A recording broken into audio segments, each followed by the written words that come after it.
Police এসে গেছে, পালাও। তার কথা শুনেই যে যেভাবে পারল হুড়মুড়িয়ে ঈশানের গাড়িতে গিয়ে বসল এবং তাদের গাড়ি দ্রুত সেখান থেকে বেরিয়ে গেল। অভিনব তাদের মধ্যে একজনকে ধরার চেষ্টা করছিল।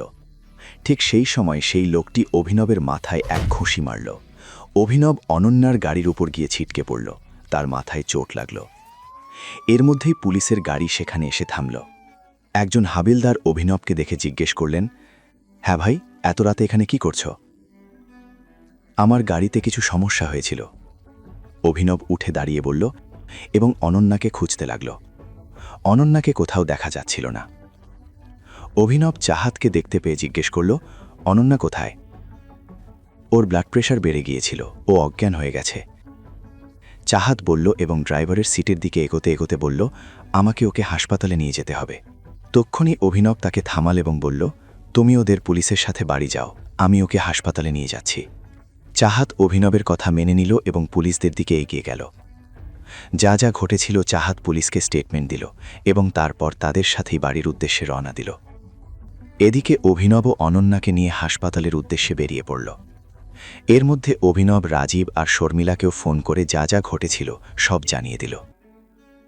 কিছুক্ষণ পর অভিনব অনন্যাকে নিয়ে হাসপাতালে পৌঁছে গিয়েছিল। সে তাকে ভর্তি করিয়ে দেয়। এরই মধ্যে পুলিশও অনন্যার সাথে দেখা করতে এবং তার স্টেটমেন্ট নিতে সেখানে পৌঁছে গিয়েছিল। অভিনব অনন্যার প্রাইভেট রুমের বাইরে বসে দরজার দিকে তাকিয়েছিল। তার চোখে উদ্বেগ ছিল, কিন্তু এই চিন্তা অনন্যার জন্য নয়, বরং নিজের জন্য ছিল।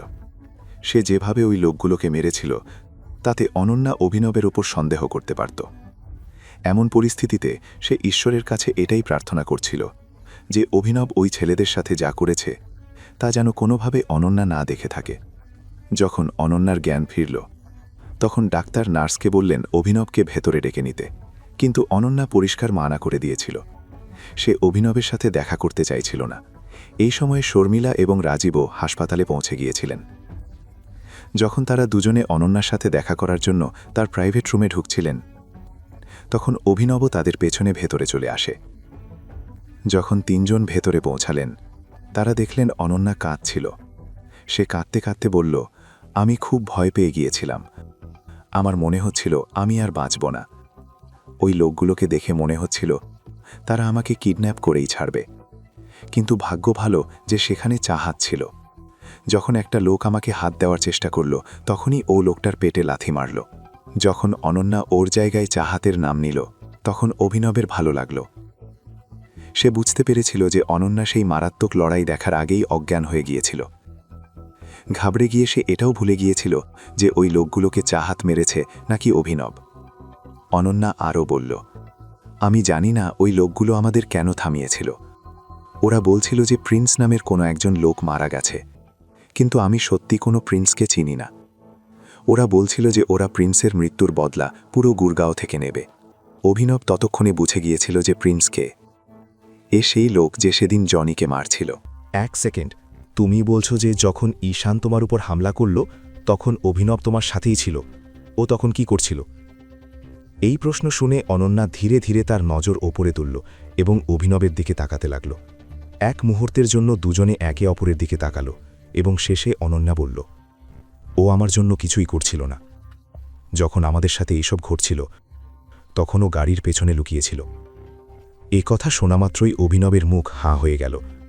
সে কিছু বলার আগেই শর্মিলা বিরক্ত হয়ে বলল, আমি জানতাম আমি জানতাম এই অপদার্থটা এমন সময়ে কিছুই করবে না। ও শুধু গরিবই নয়, একটা ভীতুও বটে। শর্মিলা, শান্ত হও। রাজীব মাঝপথে বাধা দিয়ে বলল। অভিনব শুধু তাদের তর্কাতর্কি শুনে যাচ্ছিল।